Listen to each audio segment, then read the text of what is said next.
He was pinned to the ground by the man he had rescued. In the original story, the madman who killed Flora, the towering figure, finally saw through his disguise. "Don't call out, it will wake that man."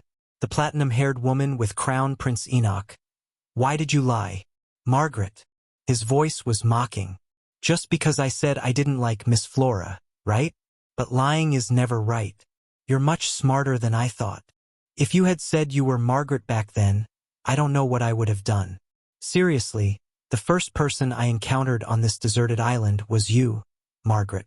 Isn't that suspicious? But it's strange. Even though it's the same face as before." Caden suddenly leaned close to his neck, sniffing carefully. "Why does it feel completely different? You're more to my liking now." Just then, the colored light was violently knocked away by a force. "Rhodes, long time no see," Enoch said, already standing in front of Flona. His eyes were cold as he stared at Caden. "You've barely regained consciousness and you're already coercing your savior? What kind of etiquette is this?" Caden asked incredulously. "Savior? You mean Margaret healed my wounds?" Enoch didn't answer, only turning his head slightly to look at the girl behind him. "Margaret, did you allow Rhodes to call you by your name?" The girl shook her head frantically, then turned to Caden, accusing him of utter rudeness. Caden laughed indifferently. "What's the point of these empty formalities when we don't even know if we'll survive? It's meaningless right now." Enoch suddenly reached out and pulled Flona to his side, adopting a protective stance. "But if we can leave this island alive, that's a different story." Caden's tone was full of sarcasm. "I've really seen something new. Even Crown Prince Nock has a day when he protects Miss Flona." The girl suddenly spoke up. "Enoch, wait a minute." He took 2 steps forward, his gaze landing on Caden's wound. "How did you get this wound? How else could it be? This island is teeming with monsters. I was attacked by one, but thankfully you're all right." Caden's reply was tantamount to implying that he was the one who caused the loud noise that day, and that this man should hate him.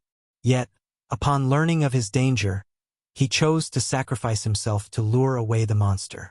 Flo couldn't understand why he did that. "This is yours, isn't it?" He pulled out the pendant he had found earlier and handed it to Caden, but the man showed extreme disgust.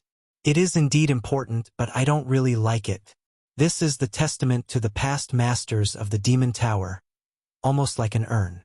Flo's hair stood on end. "You really do carry something special. This is a symbol of the Demon Tower. After each Demon Tower master dies, their magic is sealed in this pendant." Caden told them many stories about the Magic Tower. Legend has it that before the founding of the Langrid Empire, the main magic power of the Magic Tower from the Ingram dynasty was sealed within it.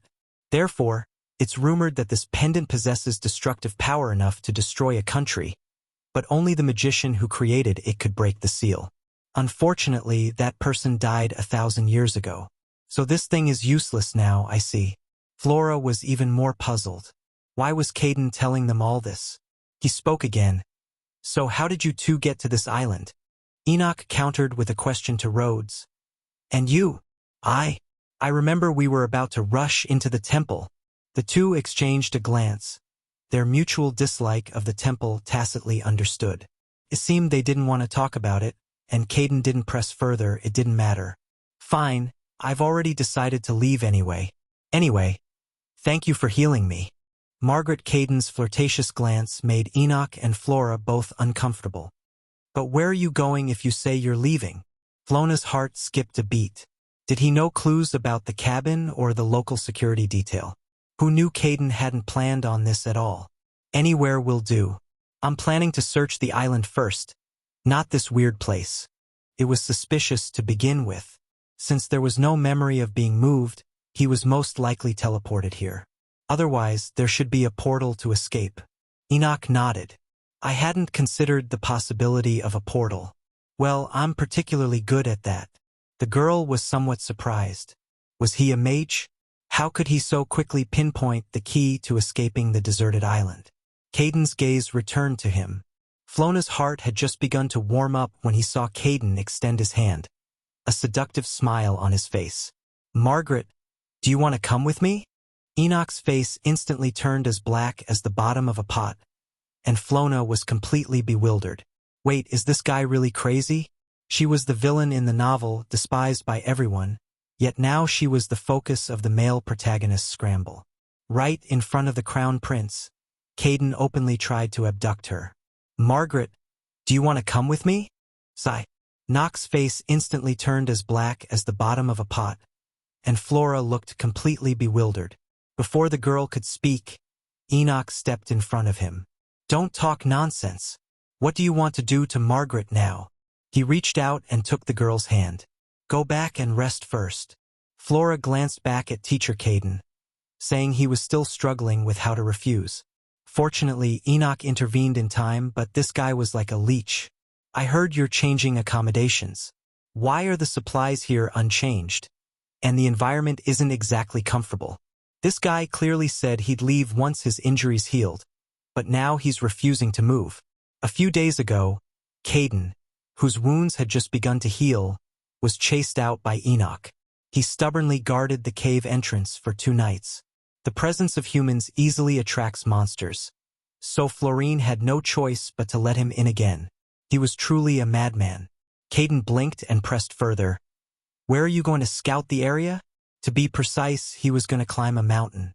The man suddenly stood up, then stopped abruptly. A sharp pain in his abdomen caused him to fall back to his original position. The girl waved her hand dismissively. The patient should rest quietly until the sun sets. Flor finally stopped, exhausted. Another fruitless day. How was he supposed to find the cabin and bunker in such a vast area? He collapsed onto the ground, gulping down water. The moisture soothed his parched throat, finally restoring some of his energy. He had been on this deserted island for 3 weeks, during which time they had found neither a way to call for help nor a path to escape. Even Diego, who regularly exchanged information with Enoch, remained silent. Perhaps she was gradually adapting to life on the island. Enoch, who had previously been overprotective of him, now allowed him freedom of movement before sunset. Having rested enough, he got up to descend the mountain, but suddenly kicked a hard object. A pistol engraved with Arya's name, with a bag of ammunition beside it. But no matter how he pulled the trigger, the pistol wouldn't fire. Was it broken? Undeterred, he pressed the trigger a few more times, and in that instant, the Changtong Plateau, thought to be ruined, suddenly burst into flames, accompanied by a deafening roar. Bullets exploded in the sky, creating a dazzling display of light and sound. Under the setting sun, the blood signified the monster's awakening. What would this sound bring? It was self-evident. He turned and sprinted down the mountain. The footsteps behind him grew closer. He kicked over tree trunks as he ran, temporarily stopping the monsters. But then, a figure suddenly appeared ahead. Flona steeled her heart. She yelled at the top of her lungs, "Get out of the way!" The man turned around and was terrified by what he saw. A horde of monsters charging towards them, baring their fangs and claws. "What are you standing there for? Run!" The man froze, frozen in place. Flo grabbed his wrist. The monsters' roars grew closer. The man asked in horror, "Why are the monsters gathered together? Was it because of that strange magic that exploded in the sky earlier?" First of all, magic is completely ineffective on this island.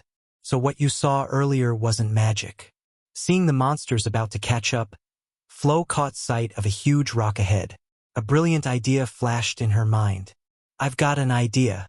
Wait for my signal, then you drop to the ground."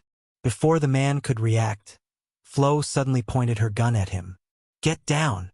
Fortunately, the other side reacted quickly. The swarming monsters pulled the trigger. A violent explosion erupted, and flames shot into the sky. They hid behind the rocks, waiting for the flames to subside. The horde of monsters was wiped out in one blow. Ha was saved. Florado slumped to the ground, all her strength seemingly drained. The man behind her suddenly closed in, his voice filled with rage. "Who are you?" A pale blue headdress fluttered in the wind, and Florado recognized him instantly. "Are you the witch Florado?" Florado frowned. "How could this be? I kindly saved you, And this is how you treat your savior. The man's expression remained unchanged, barely suppressing his anger. I'll express my gratitude for now. What do you mean by expressing my gratitude for now? The next second, Rusev suddenly grabbed her. Wait, are you Miss Florato? You actually chased me all the way to this place just to force me to make you an aphrodisiac? Florato slapped his hand away. What aphrodisiac? As soon as she finished speaking, fragments of Margaret's memories flashed through her mind. It turned out that Margaret, in her quest for the love potion, had relentlessly pursued Rusev, even encouraging other priests to fund and promote the experiment. No wonder she disliked Margaret so much. The girl, shameless as ever, began to feign ignorance. I'm not Miss Flora. Stop trying to deny it. Kidnapping me to this island was your doing, wasn't it? Good heavens. She even tried to pin this blame on him. If he let her words influence him, wouldn't he be able to solidify the accusation next time they met someone else? He abruptly stood up, took a deep breath, and launched a counterattack. How can you be so rude? I told you I wasn't, and I was almost torn to pieces. Okay? Rusev was stunned. Miss, why are you suddenly shouting? Who's your miss? I already said I've mistaken you for someone else, and I saved your life. At a time like this, even kowtowing and thanking her wouldn't be excessive. At least say thank you. Rusev was completely bewildered by his onslaught. Well, that's fine. Then bow and thank me. The man obediently lowered his head. Flora, his face contorted with rage, raised his voice and said, Thank you. Don't look up until I give you permission. Before the man could react, Flora quietly took a few steps back, turned, and ran. He silently told himself, it's okay. Anyway, he wouldn't see this guy again. He couldn't remember how many times Enoch had embraced him, but only this time, having just crawled back from the brink of death, Flora couldn't hold back his tears any longer. Perhaps it was the warmth of his embrace, or perhaps it was the overwhelming urgency and anxiety within him that was so real, that allowed the pent-up grievances and fear he had suppressed for so long to finally find an outlet. He had so much to say to Enoch. That strange firework array in the sky was nothing more than a flare he had found. Just now, he had almost perished in the jaws of a monster again, and he had encountered someone he didn't want to see. Because survival was a pressing issue, he had deliberately ignored one problem. He was actually quite scared. Returning to the cave, he found it in complete disarray. The fish tea they had painstakingly prepared, the smooth coconut bowl, all shattered. Enoch was carefully applying medicine to his feet, which were covered in blisters and had several scrapes. He gasped in pain, enduring the agony. Enoch's tone was harsh, offering no comfort whatsoever. He was still angry, as expected. He glanced around. How had things changed like this? Enoch looked away, his tone dismissive. It's just like this, he said. Where's Caden? I was surprised he went looking for you in Flora. Even Caden risked his life to go find him. But why is this guy still angry? Enoch could probably guess. If it weren't for his worry, Enoch wouldn't feel this pang of guilt. He fumbled an explanation. I just went hiking, thinking I'd be back soon. Maybe I haven't exercised in a while. I've lost track of time. I ran all the way down the mountain, even dealing with the monster chasing me. His voice trailed off as Enoch's face darkened. Finally, he could only manage a couple of awkward, dry laughs. It was awful. He'd rather be scolded by Enoch. A scolding would be better than the oppressive silence. After a long silence, Enoch lowered his head and sighed heavily. I'm sorry. I'm not angry with you. I'm angry with myself. I should have protected you and let you stay comfortable. But because of my lack of ability, I always let you get hurt. Enoch Flona quickly interrupted him. It's my own mistake. You have no obligation to take responsibility for me from beginning to end. He knew, of course, that Enoch was acting out of chivalry, but he'd been too lenient lately. Was he planning to settle the score with him when they got back? Flona immediately became defensive. Thank you for worrying about me, but I don't plan to live a comfortable life here, so stop trying to protect me. Worry about yourself first. Without me, you probably wouldn't last a day on this island. He deliberately exaggerated and harshly criticized, expecting a rebuttal from the man. To his surprise, Enoch quietly lowered his eyes and readily admitted, "That's true. Without you, I really couldn't survive on this island alone." Floan was completely stunned. Seeing his reaction, Enoch gave a self-deprecating smile. "I can't believe I've become like this. I never even expected it myself." Floan turned around in disbelief. Had he taken the wrong medicine, or was he hallucinating? But the other's next words made it impossible for him to run away any longer. "I care." Enoch suddenly moved closer to him, his warm fingertips gently grasping her hand. "Margaret, I'm starting to care about you too." Sigh. Enoch mustered the courage to confess but was cruelly rejected, while the tower master took advantage of the situation. The girl was only focused on surviving on the deserted island, but the two men she had taken in were mortal enemies. Just moments before, when Enoch held her hand and uttered those words, "I care about you so much you're going crazy," what did Floan's mind mean in such a chaotic mess? Did he think she still liked him as much as before? Undeniably, these past few days spent together had stirred some unusual feelings in him for Enoch. After all, the original Margaret had deeply loved Enoch, but this stirring was insignificant compared to the goal of survival. Floor took a deep breath, trying to guide him in the calmest tone. "If we live together, of course I'll care about the other person." Enoch interrupted him urgently. "Margaret, that's not what I meant." "But Enoch, wasting your energy on such trivial feelings won't do us any good. Wouldn't it be better to restrain yourself a little?" Enoch froze, finally realizing belatedly that Floor hadn't misunderstood. In fact, he had heard everything clearly. He had used the gentlest tone to completely distance himself from him. Floor had just breathed a sigh of relief, thinking these words would make him back down, when Enoch suddenly moved closer. He gently stroked her cheek with his fingertips, his deep, aggressive voice whispering in her ear, "If only I could do whatever I wanted, then I would be like this now." Flora shuddered. He had expected someone as principled as Enoch to yield gracefully, but the opposite was true. Instead of backing down, he took another step closer. Was he always this impactful? He struggled to muster his spirits, determined to survive on this island. "We must not let ourselves be manipulated. Your Highness, didn't you say you wouldn't develop feelings for me, and that I shouldn't have any unrealistic expectations? Continuing this entanglement will only bring trouble to both of us, just as you said. So let's end it here."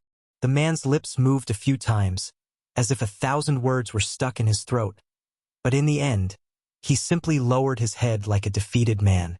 Flora hadn't expected these words to hit him so hard. He had simply returned all those words from his past to his father. Why? His pitiful appearance stirred a pang of pity in him. He softened his tone. "Enoch, I want to live, and I hope you can live well too. I mean it sincerely." Enoch suddenly looked up, his golden pupils contracting sharply. Flora proactively placed her hand on his. "So, let's just think about survival now, okay? Everything else, we can talk about it after we get out of here alive."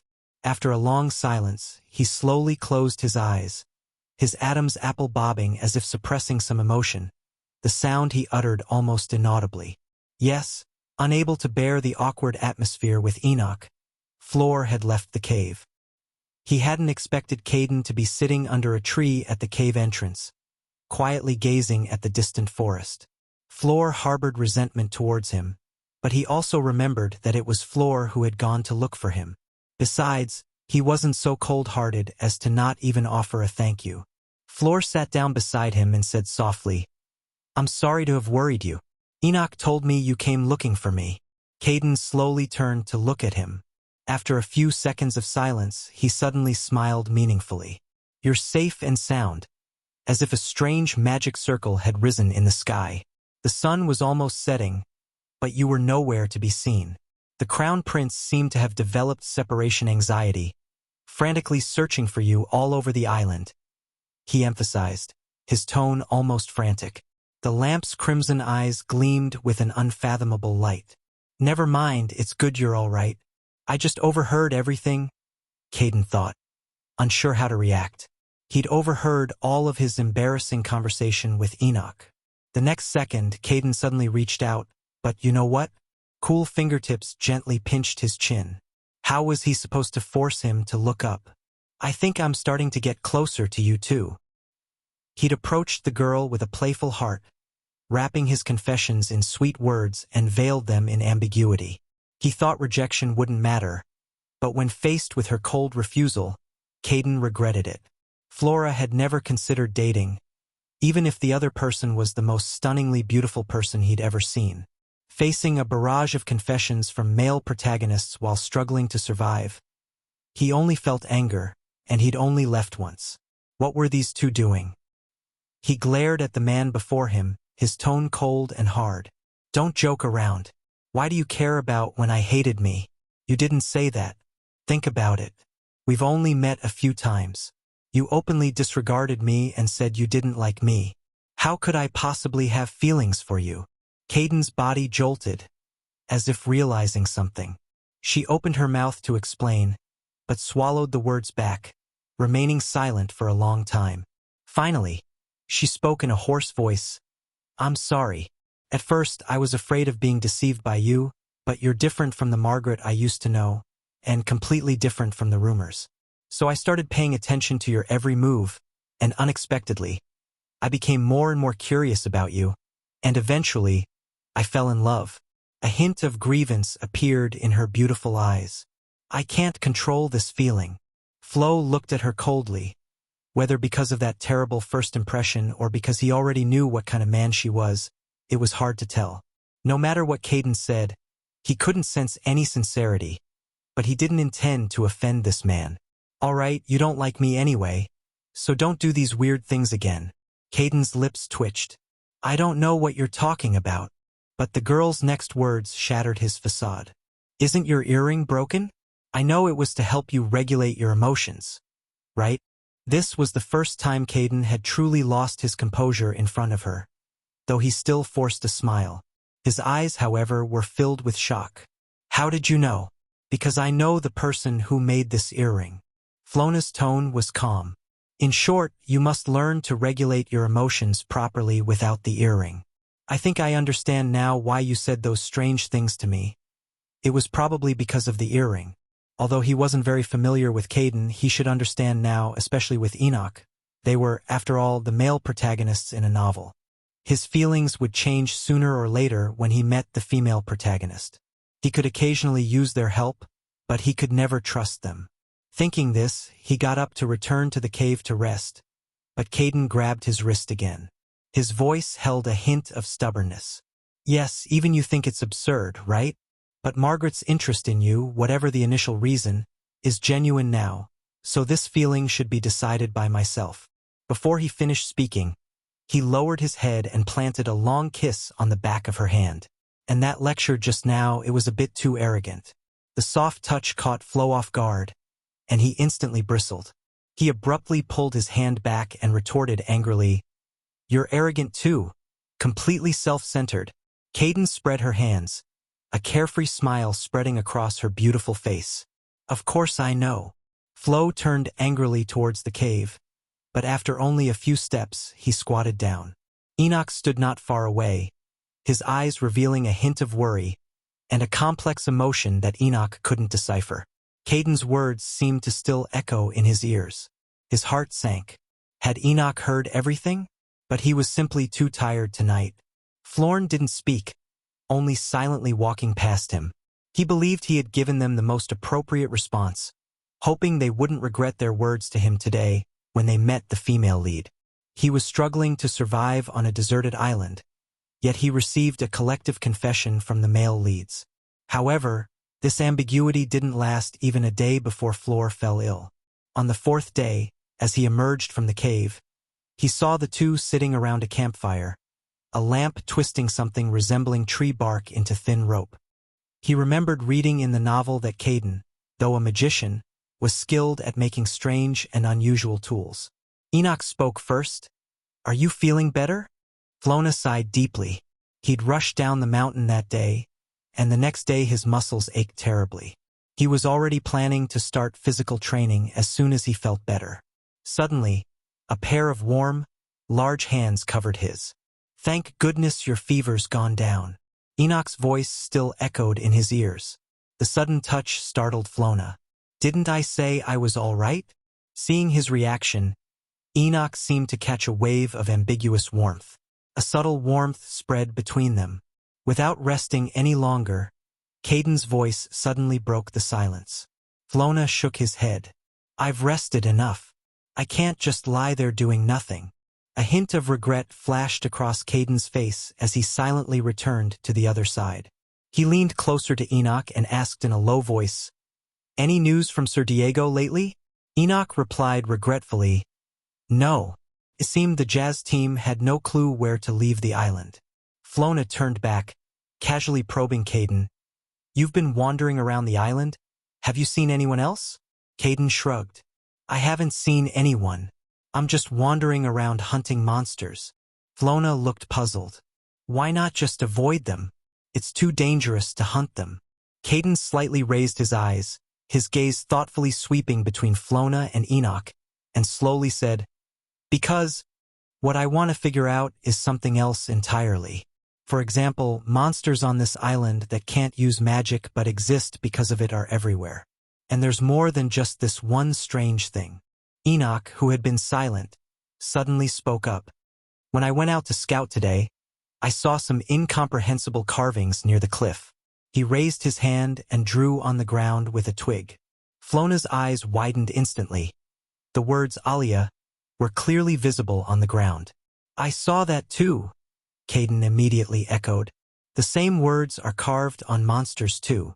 Flona's heart skipped a beat, suddenly remembering something, and he hurriedly rummaged through a bunch of pockets. Seeing this, Caden immediately leaned in curiously. "What's that?" "The explosion that occurred a few days ago, found on the mountain, it was this thing that caused it." Caden's eyes lit up instantly.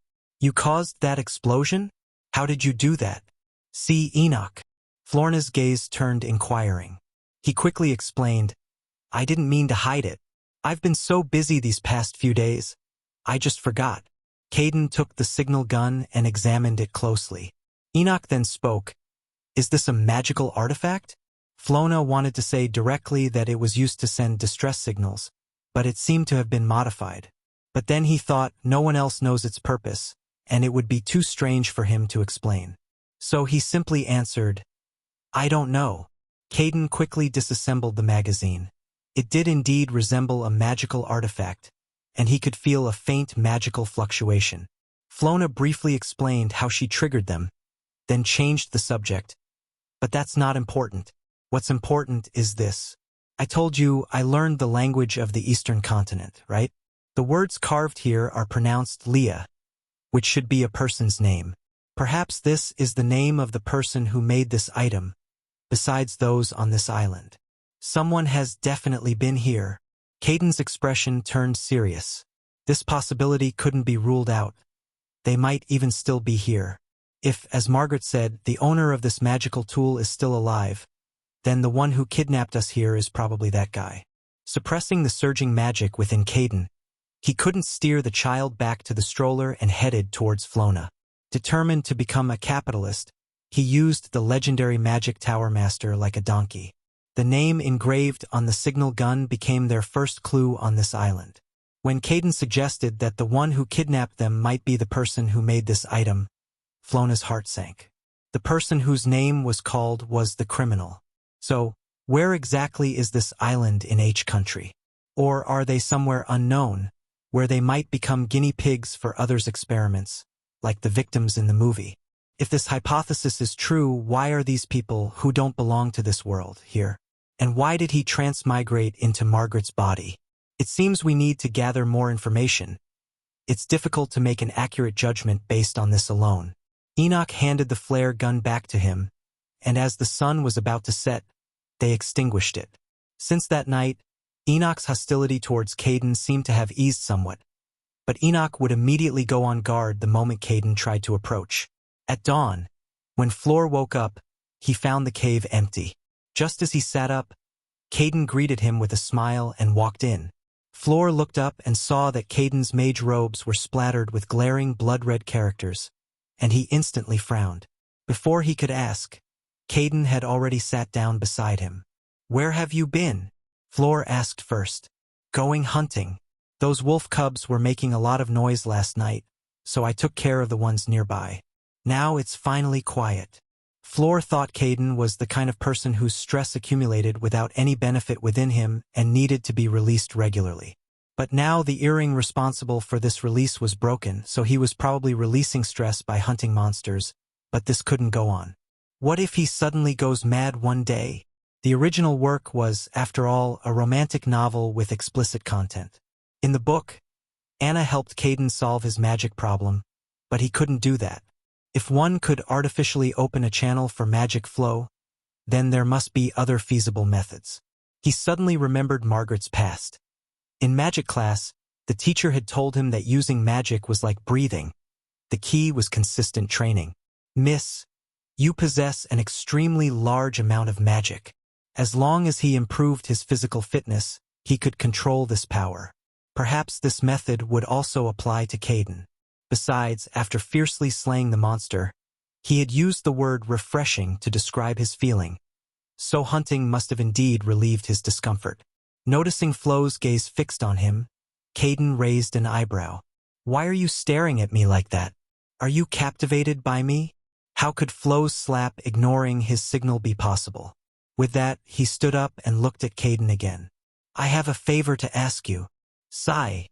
Nock is probably out looking for food. You'll be fine starting a fire before he gets back, right?" he said, tossing over the firewood he just picked up. Caden caught it blankly, his expression clearly showing he had no idea how to manage a household. Even so, Flona wasn't going to let him off the hook. The girl smiled, but secretly she was plotting how to make the most of this guy. After all, those who didn't work here didn't deserve to eat. He was the world's most powerful magician, yet he had developed feelings for a girl he once utterly despised, feelings that even he found strange. When the girl smiled and ordered him to start a fire, the stained light mirror stared blankly, not reacting for a long time. Flona, thinking he wouldn't change, patted his shoulder. "Don't worry. We'll wait for Enoch to come back and let him manage a household." Before she finished speaking, Sea Lantern suddenly burst out, as if injected with adrenaline. "I'm amazing at managing a household." Seeing Flona's reaction, she immediately burst into laughter. "Margaret, you're too naive. Most magicians are eccentric." "That's right, but as the master of the magic tower, how could I not even know such basic common sense?" He suddenly remembered that in the original work, Caden was an omnivorous genius who possessed almost all knowledge in the world, regardless of field. How could someone like that not know how to start a fire? "Life is just too troublesome. I'll go find one anyway." Matchstick Pavlin was so angry that her forehead throbbed, but she didn't say anything more. She just turned around, picked up the harpoon and said, "Fine, then I'll leave it to you. I'll go light the lamps." She stared wide-eyed in disbelief. "Hunting means fishing. All that stuff you've been eating these past few days. Wait a minute, did I hear that right? Margaret Roseflo is going fishing? She's crazy. Are you really a noble lady?" The girl slightly pursed her lips. "You're discriminating against noble ladies because you can't fish. Even noble children don't fish, let alone with a harpoon." To be honest, even without his reminder, she found it absurd. Which noble would fish personally? But now, with life and death at stake, who cares about such things? And he didn't want to eat fish and coconuts every day anymore. There weren't many wild animals to hunt nearby, so it was time to move to a place with more food. Just then, Nock returned. His face darkened instantly upon seeing Caden. He had clearly tied him up, but hearing Enoch's muttered under his breath, Flora noticed a loose strip of cloth hanging from Caden's right wrist. It seemed he had left the cave after tying Caden up. "Don't get close to Margaret." Enoch blocked his way again. The front desk lamp scoffed. "Ha! Now they treat me like a monster." Last night, by the campfire, they were chatting happily. He thought their relationship had grown closer, but it seemed they were still like this. Flora could only step in to mediate. Enoch, don't tie him up anymore. I have things to do. Caden, standing nearby, suddenly retorted. If I don't do it, there'll be no food. Caden immediately asked in a haughty, ingratiating tone, how much firewood do you need to gather for tonight and tomorrow morning? Receiving the order, Caden dashed out of the cave. These two were really something, but he had to be patient to prevent them from arguing. Unexpectedly, Caden returned refreshed after chopping firewood. I feel so clear-headed, in such great shape. Florna thought to himself, it seems physical labor is quite effective at channeling magic. It's better than making him risk hunting magical beasts. Now it was his turn. Caden curiously leaned closer. You can even do this? Florna glanced at Caden as he prepared to process the rabbit Enoch had caught. Continuing with his work, Caden pressed closer. Do you need my help? You don't need to help Enoch, do you? Caden didn't leave. Instead, he lowered his voice. I've wanted to ask for a while, Margaret, you're really different from the young lady I know. That's because you don't understand him. Enoch suddenly spoke with a hint of pride. Haven't you noticed these past few days?